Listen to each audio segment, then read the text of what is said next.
As Stanley Gaheta tells us, authorities conducted random drug tests on bus and SUV drivers in select terminals. Passengers are converging here at Parañaque Integrated Terminal Exchange or PITX. Some have arrived early just to book their trips. The terminal this Friday morning met quite a surprise as mandatory random drug tests dubbed Oplan Harabas were conducted. Randomly selected bus drivers were first on the list. Fortunately, they tested negative. Okay yan, pero yung ibang mga driver na addict, hindi nila alam, di ba? Pero mahuli sila. Kasi marami yan dyan eh. Hindi naman. Kasi hindi naman ako nag-drugs eh. Tama to, mas maganda nga to para ang pasahero, safety rin. Dahil dala ng driver ang buhay ng mga pasahero eh. A total of 200 bus drivers, operators and conductors underwent random drug testing at PITX. However, based on PIDEA report, there were 8 individuals who tested positive of illegal drugs at MOA. Their driver's licenses were confiscated. Part ito ng demand reduction campaign natin, particularly kung mapatunayan natin na positive sila, papasok doon yung rehabilitation and reintegration program. If a driver tests positive, he will undergo a series of counseling and rehabilitation. Still, some passengers were disappointed with the random test which resulted in some inconvenience. Humingi tayo ng paumanhin at konting pangunawa sa ating mga kababayan, lalong-lalo na doon sa ating mga passengers. Admittedly, nagkaroon ng konting inconvenience pero sana maunawaan po nila. There were also canine dogs sweeping bus terminals to detect different types of illegal drugs. Meanwhile, PITX management recorded an average of 91,000 returning passengers this past 6 days. This weekend, the terminal expects this to go over 100,000 passengers, even from Holy Monday to Wednesday. With the terminal having 2,000 to 2,500 bus units, passengers can book trips via online or in ticketing booths. While buses are not yet fully booked, plans to even augment the number of bus units are in place in case the need for it arises next week.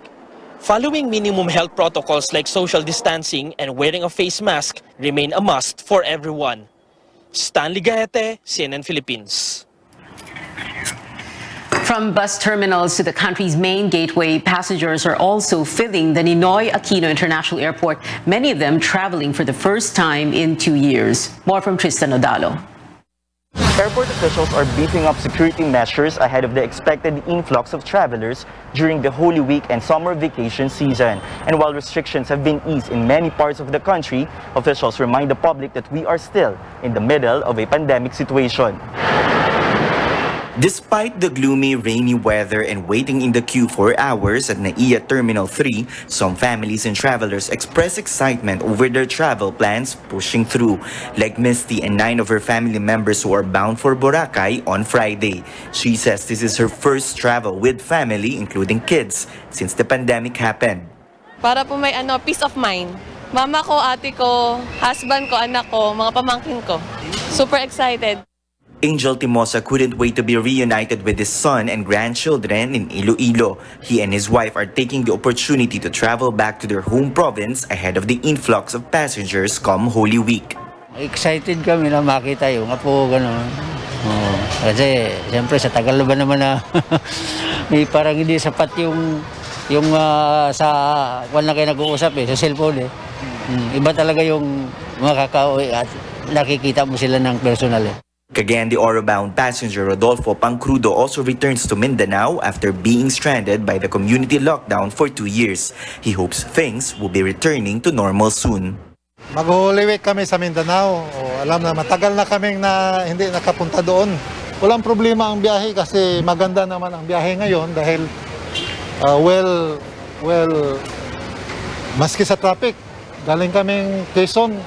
Travel documents are being thoroughly checked at the entrance. Passengers are also reminded to comply with the minimum health standards. Screening, surveillance, and communication equipment have been checked ahead of the influx of passengers starting this Palm Sunday. For the entire months of April and May, airport officials will conduct extensive security screening and passenger assistance operations under the Oplan Biyaheng Ayos. Officials also remind the public to check in their flight details with their airlines before going to the airport. Tristan Udalo, CNN Philippines. And to those heading out, we remind you to take extra caution on the road. You can still expect cloudy skies with scattered rain showers because of a low-pressure area. Pag-asa says this will be in the Visayas, Caraga, Northern Mindanao, Zamboanga Peninsula, Mimaropa, Bicol, and Quezon Province. Cloudy skies with rains and isolated light rains are forecast over the northern parts of Luzon. The areas are on your screens. Metro Manila and the rest of the country will have partly cloudy to cloudy skies with isolated rain showers. Pag-asa warns of the possible entry of Tropical Storm Malakas into the country. It was last spotted over 2,200 kilometers east of Mindanao.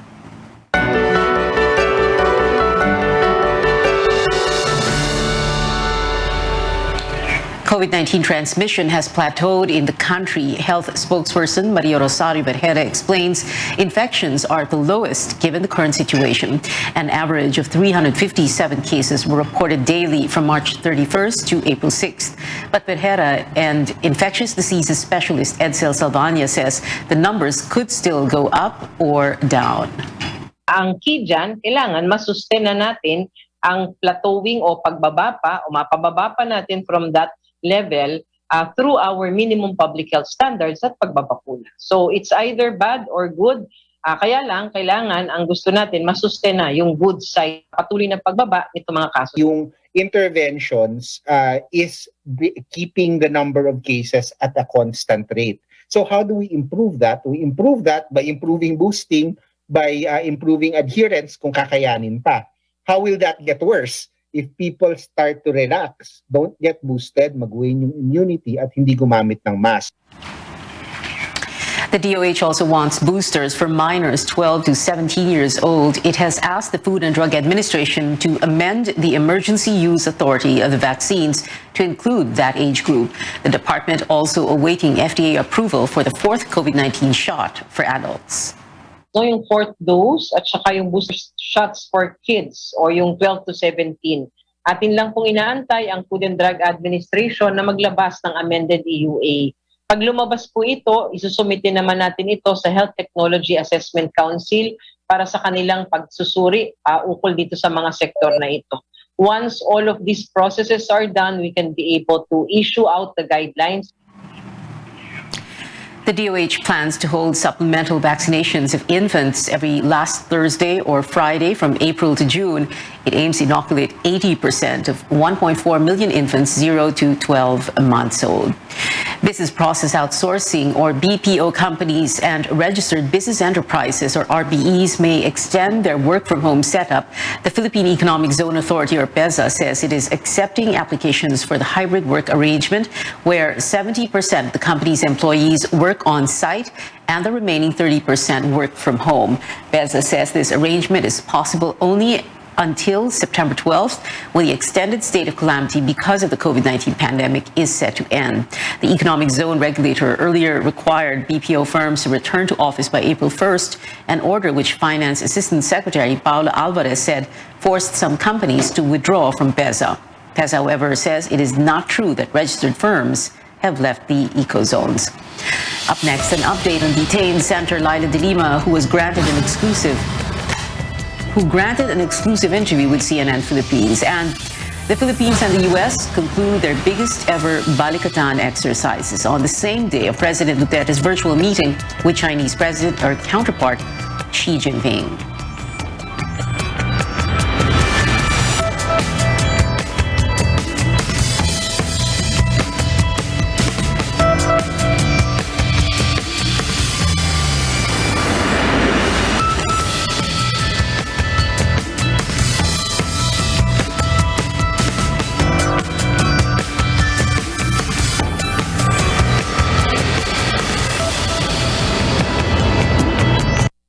Sa dami ng taong nakalipas, salamat dahil hindi niyo kami iniwan.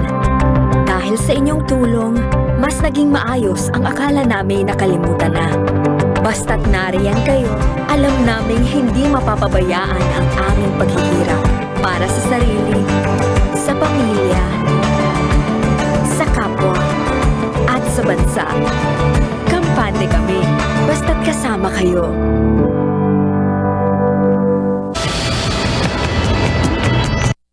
Sa dami ng taong nakalipas, salamat dahil hindi niyo kami iniwan. Dahil sa inyong tulong, mas naging maayos ang akala namin nakalimutan na. Basta't nariyan kayo, alam naming hindi mapapabayaan ang aming paghihirap para sa sarili, sa pamilya, sa kapwa, at sa bansa. Kampante kami, basta't kasama kayo. Tumagal tayo sa dilim, laman tayo ng nightlife. Now it's time to live the light life. Let's have San Mig Light with the sun out. Hindi lang panggabi ang bonding natin. Any hour is now happy hour. As we drink up the light life, kumagaan ang feeling. Ang katapusan ng bawat kwento, may inuumpisa ang bago. Get into the light life. San Mig Light.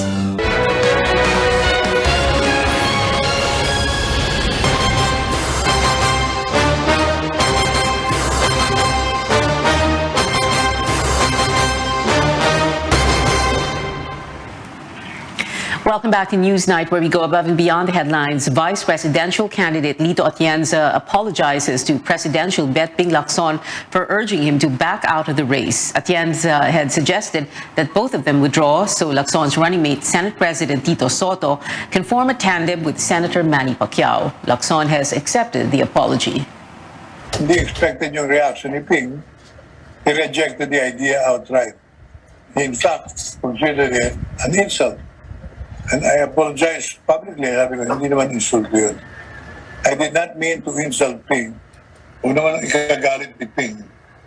Pero siya nakikita kong kailangan gumalaw. Still, a lot of time to think about it, pray about it, talk to people about it.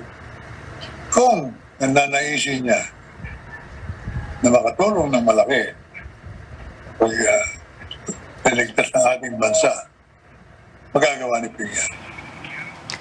Vice President Leni Robredo attended an education forum in Pangasinan. She told the media on the sidelines of the event that lessons from the country's history should be included in the school curriculum.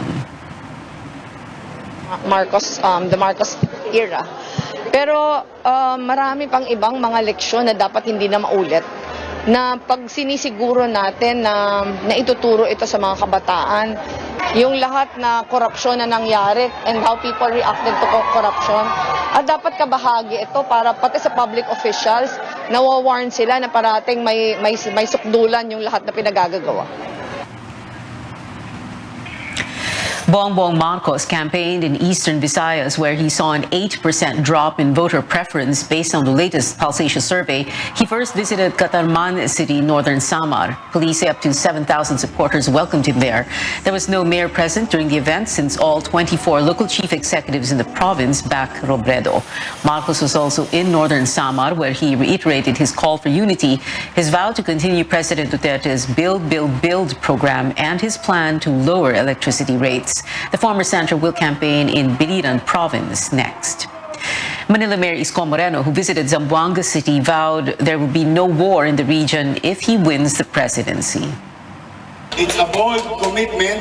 It's hard to fulfill, but we must seek for peace. Peace creates prosperity. Peace creates panatag ang pamumuhay. Kristiyano, Muslim, pwedeng magkasama, pwedeng mamuhay ng mapayapa. Labor leader Leody de Guzman joined a protest calling on the Calabarzon Wage Board to raise the minimum wage from 400 to 750 pesos. De Guzman vowed to abolish provincial rates and push for a 750 peso minimum wage nationwide if he becomes president. Now, how does re-electionist Senator Laila de Lima campaign from behind bars? Amor Santos joins us live as she tells us about her up-close conversation with De Lima at the PNP Custodial Center in Camp Crame. Amor, as we know, De Lima has been in jail for more than 5 years because of on drug charges, which she says were politically motivated. What does she say about her limited chance to win votes? Yes, Senator Laila de Lima called it a very, very uphill battle, but she's not losing hope. In the latest Pulse Asia survey, she ranked 21st to 28th, a far cry from the surveys leading to the 2016 polls, where she was consistent at the top 12. On February 28th, the court allowed De Lima to hold in-person meetings with her campaign team. It's the same court order that allowed her face-to-face media interviews, but without recording devices. In the remaining month before the election, she says her team will intensify the campaign, including house-to-house visits, although they are still trying to raise funds for TV advertisements. If given a chance to personally talk to voters, she wants to tell them about how she has fought and worked despite what she calls baseless charges against her. If elected to a second term, the senator says she will refile bills promoting justice and human rights. She says her hands are tied in detention as she fails to participate in committee hearings or plenary debates. She says she was expecting her colleagues in the majority to pass a resolution seeking her virtual participation in Senate hearings. But she said, quote, "Hindi nila ako sinuportahan," unquote. De Lima was arrested in February 2017, just 8 months into her term. Pia? Yes, Amor, it's a rare media interview. The first time the court allowed the detained senator to take questions from the press. Can you tell us more about security and health protocols? Well, Pia, we weren't allowed to bring in cameras or recording devices. And before entering the PNP Custodial Center, we were asked to present negative antigen tests and also proof of vaccination.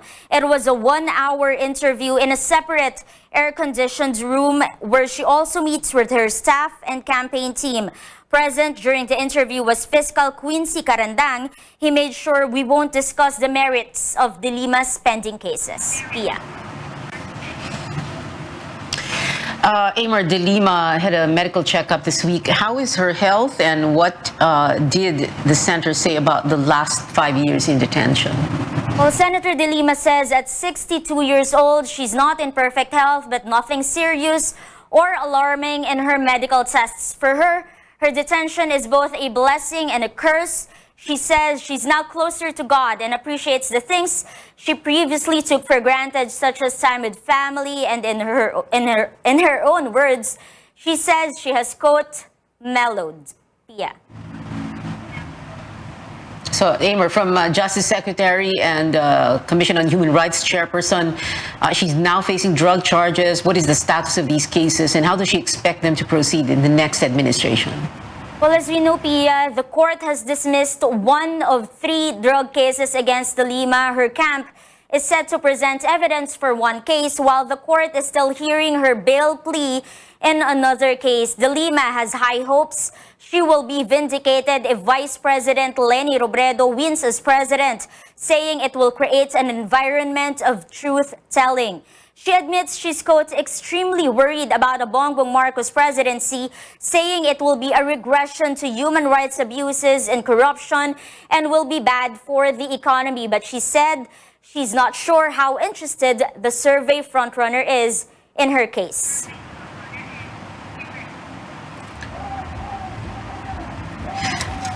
Amor, De Lima, a staunch critic of President Duterte, and she even filed a communication with the International Criminal Court. What did she say about the suspension of the ICC probe?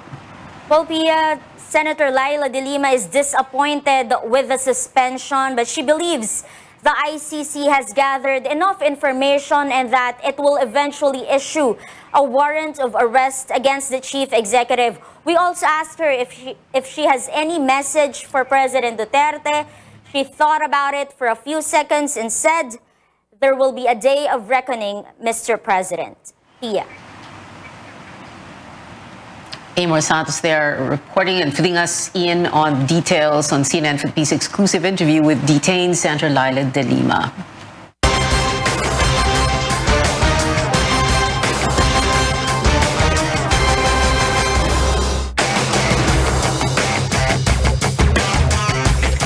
President Duterte and his Chinese counterpart Xi Jinping meeting virtually today. Details about what's being discussed by both leaders still not known. Public policy professor Eduardo Araral earlier told CNN Philippines that this may be an act of courtesy with only less than 3 months before Mr. Duterte's term ends. But the talks are happening in light of the recent Scarborough Shoal incident, the Ukraine-Russia war, and China's donation to President Duterte's Build, Build, Build program. Tristan Nadal returns to tell us how Manila's relations with Beijing progressed over the past 6 years. From infrastructure, COVID-19 response, and trade relations to strategic cooperation and partnerships, ties between the Philippines and China underwent a tremendous transformation over the past 6 years, but not without controversy. On Tuesday, April 5th, President Duterte expressed his gratitude for the China-funded Binondo Intramuros Bridge. The project, worth over 3 billion pesos, is the 16th government-to-government project between Manila and Beijing under the Duterte administration. In 2021, China was the country's largest trading partner and the second biggest source of foreign investments. The two presidents have established warm relationship in the past 6 years. We expect this kind of warm relationship to be continued. As the world grapples with the COVID-19 pandemic, China says it has provided the Philippines with over 57 million doses of COVID-19 vaccines, with around 4 million shots donated. But the South China Sea dispute continues to test the relationship between the two nations. Duterte has repeatedly said that Manila cannot afford to go to war with Beijing, but he maintains no country should undermine the 2016 arbitral ruling, something China refuses to recognize. Just recently, the Philippines filed a diplomatic protest against China over a close-distance maneuvering by a Chinese Coast Guard vessel in the disputed Scarborough Shoal. We have maintained very close diplomatic communication over differences. We have agreed to handle differences in a proper manner. Ambassador Wang, the Philippines and China, we do not have any quarrel. And we can talk about the Spratly Islands and probably the fishing rights of my countrymen. Plain talk, nothing else. The Foreign Affairs Department also summoned the Chinese ambassador last month after a Chinese Navy ship entered Philippine waters without permission. But China says these issues are not the sum total of its ties with the Philippines. Both sides have also affirmed their commitment to finish the Code of Conduct for the South China Sea. As Duterte meets with Chinese leader Xi Jinping barely 3 months before his term ends, the question now is how the country's next set of leaders will shape the course of Philippine-China relations. Tristan Odalo, CNN Philippines.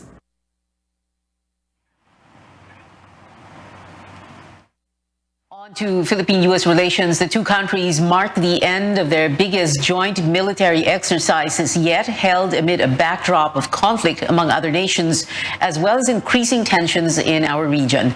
David Santos walks us through the closing ceremony of the 37th Balikatan.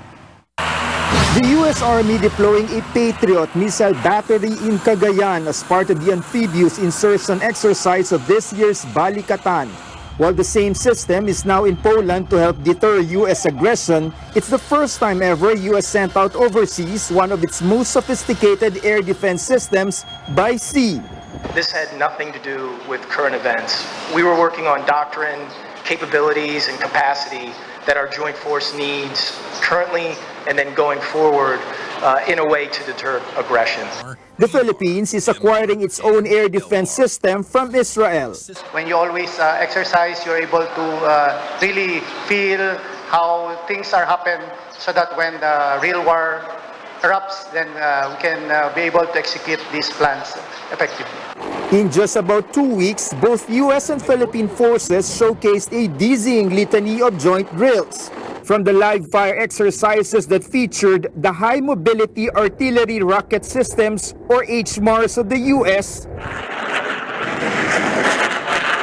to close quarters battle, as well as urban firefighting capabilities.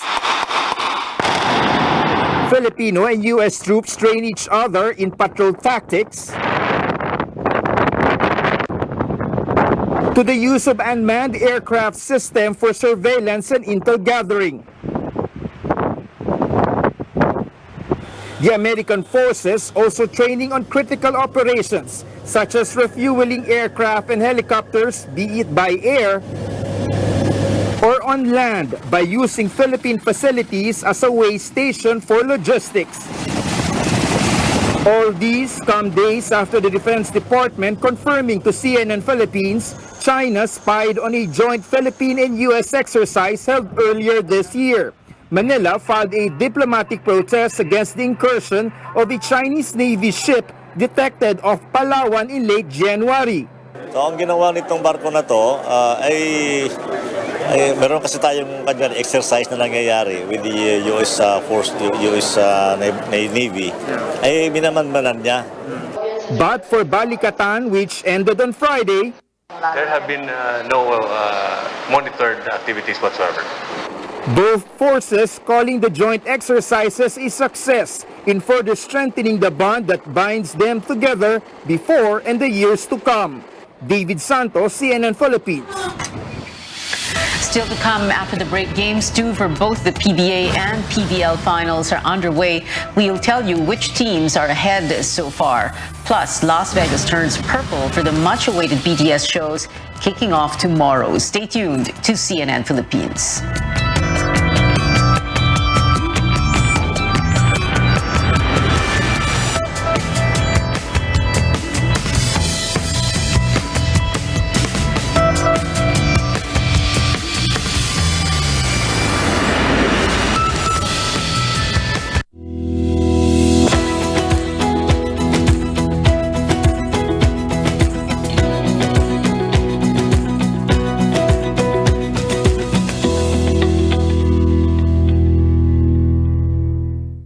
Exodus 18:21. But you choose from the people capable men, God-fearing men, men of truth, those who hate bribes, and put them over the people as rulers of thousands, rulers of hundreds, rulers of 50s, and rulers of 10s.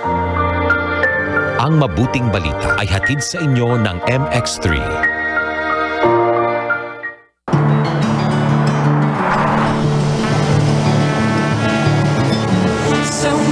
Sa gabi sa bawat minutong lumilipas, hinahanap-hanap kita, hanap-hanapin ka, sabik sa'yo.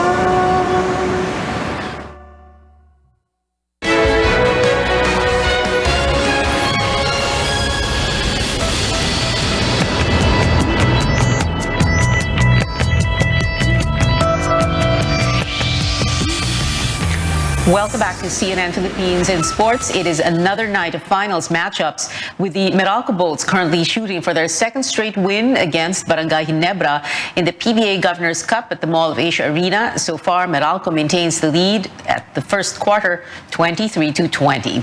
Heading over now to the Premier Volleyball League, the second finals match at the Inares Center in Antipolo is in favor of Petrogas in first set with a score of 8-6. But Creamline already has reason for celebration, with Tots Carlos just awarded Most Valuable Player and Best Opposite Spiker of the conference. Go to our social media platforms for the game results later. And just in time for Filipino Food Month, a Philippine cuisine restaurant in the U.S. state of Chicago has earned a Michelin star. Kasama serves local favorites like adobo and pancit bihon with a twist. It's owned by husband and wife Filipino Tim Flores and Korean-American Jeannie Kwan. The Michelin star is considered one of the highest honors in the culinary industry. And music updates now. BTS paints Las Vegas purple to create Borahegas. Multiple buildings and figures lit up in the K-pop group's signature color in anticipation of their Permission to Dance on stage shows in Allegiant Stadium. The concerts are slated for April 8, 9, 15, and 16. Every member will perform, but BTS's agency announced that Jin's movements will be minimized because he's recovering from finger surgery. The vocalist also sat out choreography for most of the group's Grammy Awards performance on Monday. And legendary progressive rock group Pink Floyd releases new music after 28 years in support of Ukraine. All proceeds of Hey Hey Rise Up go to humanitarian relief for the country. The music video was released today. The song features vocals from Ukrainian musician Andriy Klivnyuk's viral video singing to protest the Russian invasion. And that is it for tonight. Join me again on News.ph at 7 p.m. I'm Pia Ontiveros for Newsnight, where we go above and beyond the headlines.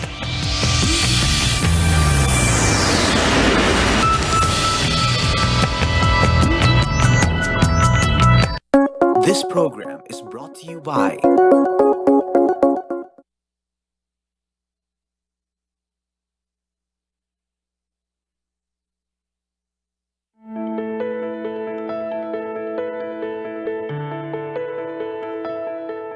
Our muscles are conditioned and developed through various movements and nutrition, but our bodies will age and our muscles won't respond to certain movements when we get older. Our muscular system, with the support of our nervous system, is responsible for how we move and live out our lives. And developing these muscles as we age is part of preventing any bodily deterioration. Today in the program, we'll discuss how muscles work, grow, and what kind of movement exercises can people of all ages do at home. I'm Dr. Freddy Gomez, and welcome to MedTalk Health Talk on CNN Philippines.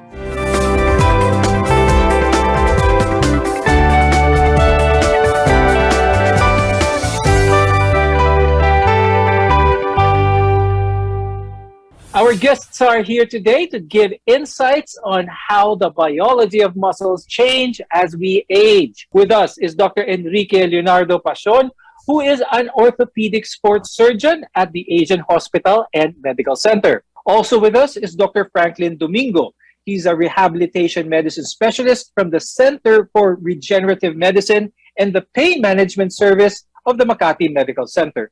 Studies show that older adults with mobility problems, meaning people who find it hard to move and walk, can reduce their risk of becoming disabled by about 20% if they participate in a regular program of aerobic and resistance exercises. Dr. Rich, do you agree with these findings that suggest that building muscle strength can benefit older people, not just older people, even those who are deemed frail throughout their lives? Well, I think building muscles is really beneficial for all ages, especially for the elderly.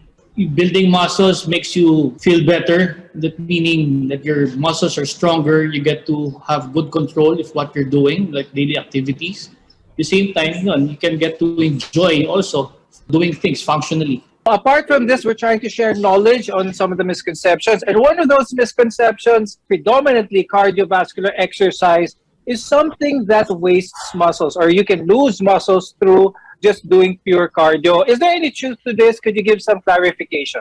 Just pumping your heart rate alone, that means your body is working. Just like, swimming, biking, just walking alone, that can actually pump your heart rate. So that means you're not really losing muscle, you're actually working on your muscle groups. Dr. Frank, can muscle turn into fat? I don't think it could, and I don't think it would. And what actually happens is that as we grow old gracefully, we get to accumulate more fat. We never stop growing. It's just that some of us become sedentary, and when we become sedentary, we tend to accumulate more fat. We sit more often, we are staying here in front of our computers more often, and that tends to accumulate fat, and then it tends to reduce the amount of muscles that we have because we don't use them anymore. When that happens, when insulin resistance gives way, people could have non-alcoholic fatty liver disease, and then which could lead on to diabetes. And when this leads on to diabetes, you become more susceptible to having heart disease, to having certain immunological problems. People who are sedentary have a very much increased risk of that. And when we exercise, we very much increase or improve our chances of not dying from anything, from an all-cause mortality. So we fact-checked some statements about building muscles. Now let's revisit the muscular system here a little bit, because some of the functions of the muscular system include that of course, mobility, circulation or blood flow, respiration, our breathing. Dr. Rich, is it possible to have just a strong muscular system? Can one survive without the other? Everything should work in unison.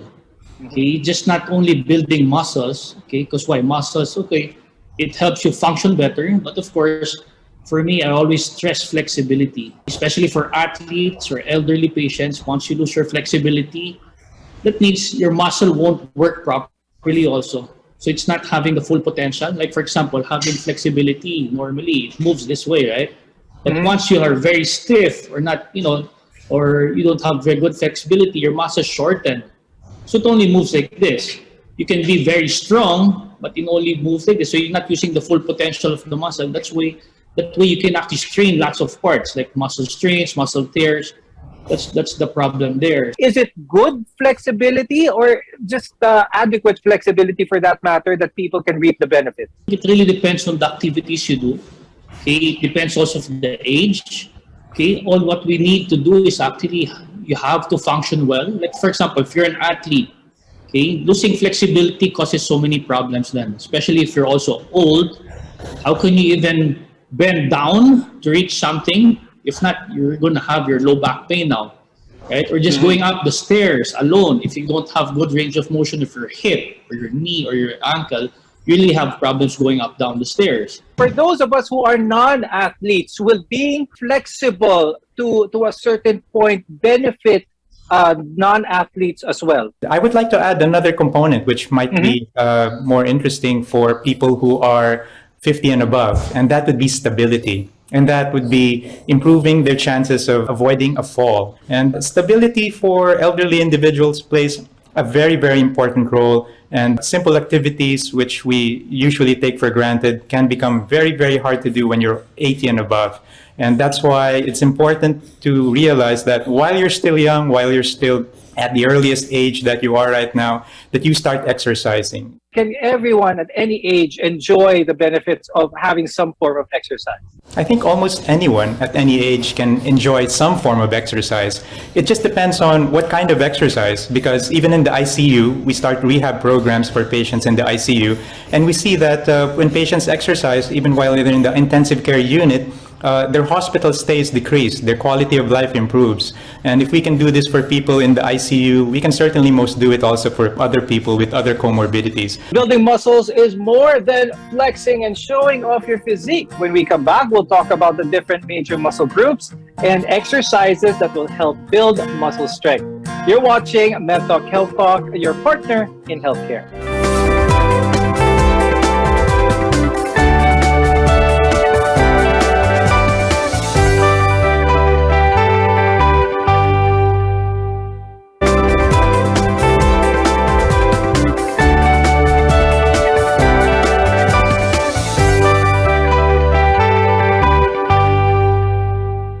I'm Dr. Freddy Gomez, and welcome back to MedTalk Health Talk, where caring is our calling. Now, in this episode, we're talking about building muscle. Now, a lot of our viewers may have this notion of building muscles as something that is more of a physique and aesthetic-driven endeavor. Doc Rich, when it comes to the muscle groups that need to be worked, is it important to be as specific as, say, a competitive bodybuilder where every exercise isolates a specific muscle, or can we focus on bigger muscle groups in order to benefit the body as a whole?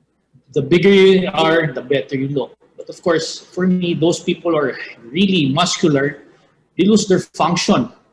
They don't function well, they don't move well, because why? They lose their flexibility. For me, it's more of about functional movements, especially for the elderly. Right. So when you do that, the major muscle groups are the muscle groups what they need, how to do their chores, their daily activities, going up, down the stairs. So the major muscle groups here are, of course, the bigger joints, the hip, the knee, ankle, shoulders, everything. But of course, don't get me wrong, we also need the fine motor movements, which are the smaller joints, for writing, holding things.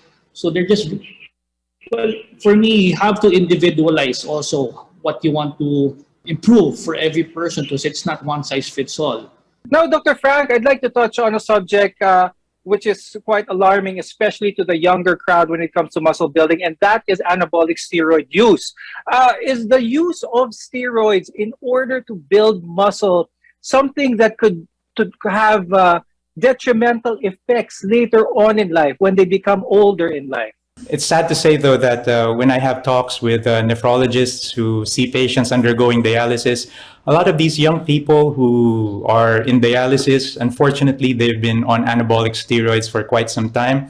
And one of the side effects of anabolic steroids, well, not only is involved our renal system, but also affecting our reproductive system. So if that doesn't get you to stop, then I don't know what will. Your health in general, your immunity can also be affected, and it sets off a whole lot of other problems which will do more harm than good in the long term. Are there some specific movements, some types of training that those who are 40 years old and above will be able to benefit on? So is there an emphasis on weight resistance here, or the type or how heavy a weight people need to exercise with in order to build those muscle groups? 40 and above, it's not more of building big muscles. Diba? It's more of actually doing things functionally. To sustain what they're doing, they have to enjoy what they're doing first also. It's either when you go swim, you go biking, you go walking, you go jogging, you can play badminton. I have patients 60-plus-year-old, 70s, they still play badminton.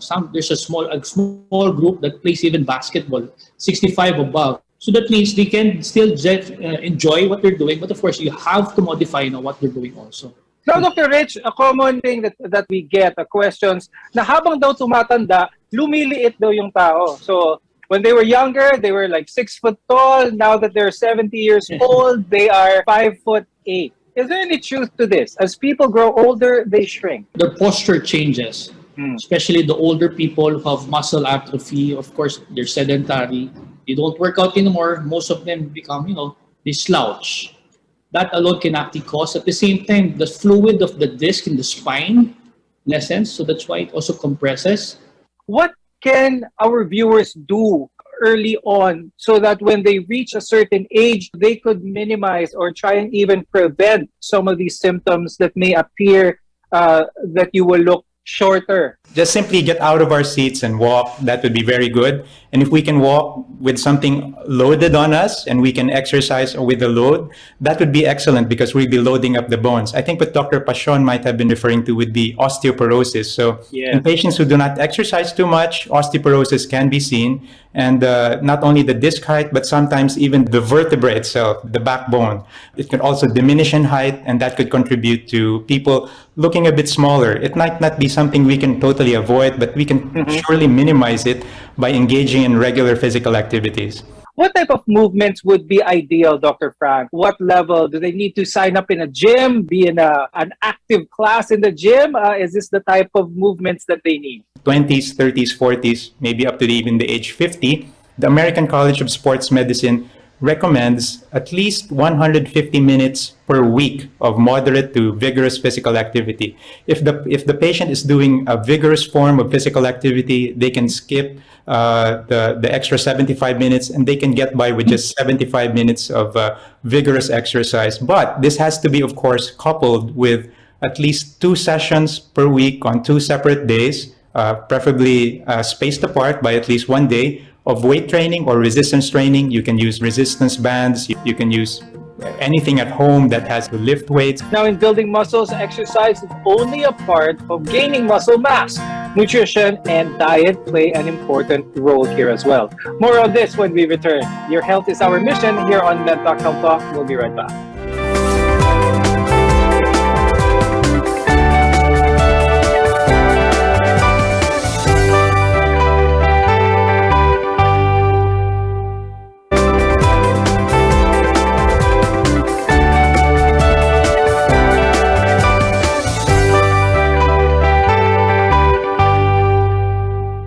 I'm Dr. Freddy Gomez, and this is MedTalk Health Talk, your partner in healthcare. Now, protein is the building block of muscles. Dr. Rich, is it true that when building muscles, more protein is better? Well, you just have to have enough protein to make your muscles function well. If you do anything in excess is bad. Is it important to substitute this protein shake, external sources of like protein shakes, additional concentrated protein sources, the balanced diet enough to be able to meet the needs of muscle growth? All the things we eat, especially healthy food, balanced diet, is actually good enough. Other protein we take is more of, we call it supplements.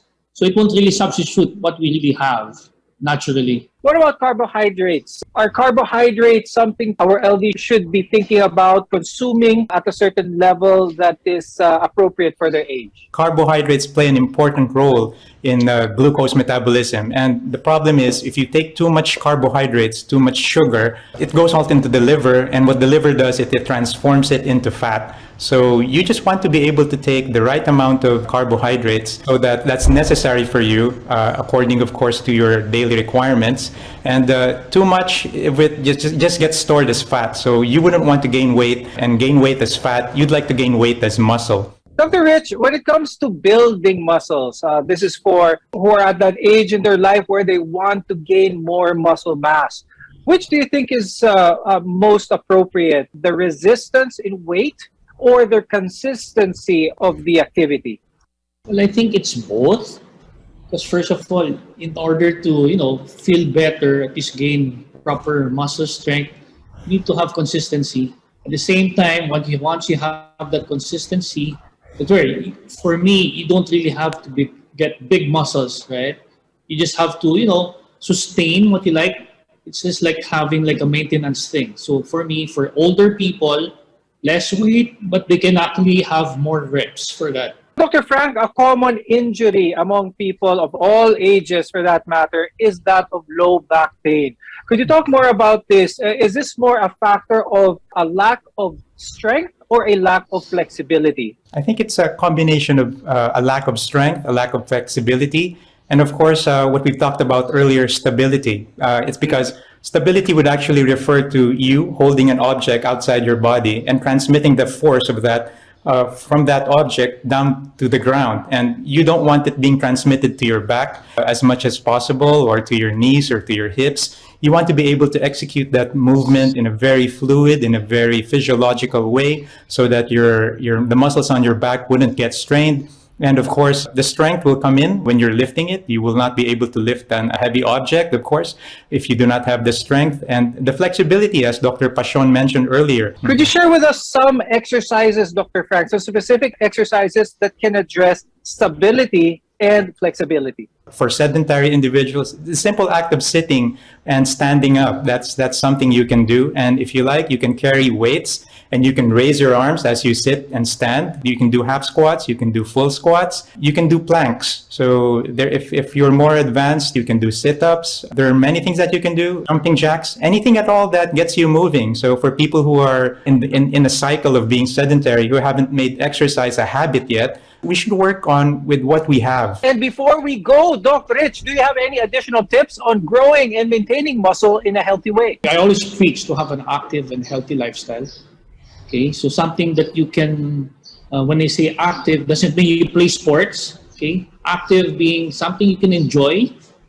So at least you can sustain it, like having twice a week, exercise 30 minutes a day. Okay, so at least in that way, you get to have better function. You get to do things you like. At the same time, you feel healthy, physically and mentally.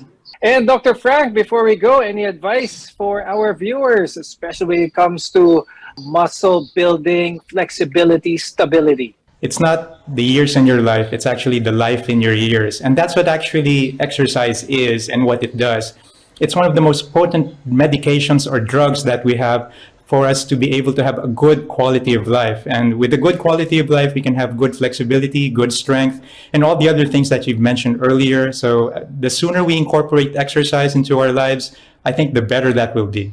Older people do not gain muscle mass as well as young people, but this reality should not stop people in their 50s and older from exercising. If anything, it should push you to exercise more as you age. Thank you, orthopedic sports surgeon Dr. Enrique Leonardo Pasion and rehabilitation medicine specialist Dr. Franklin Domingo, for being with us today and sharing your tips as well as your insights. I'm Dr. Freddy Gomez, and thank you for watching MedTalk Health Talk. We'll see you again next time.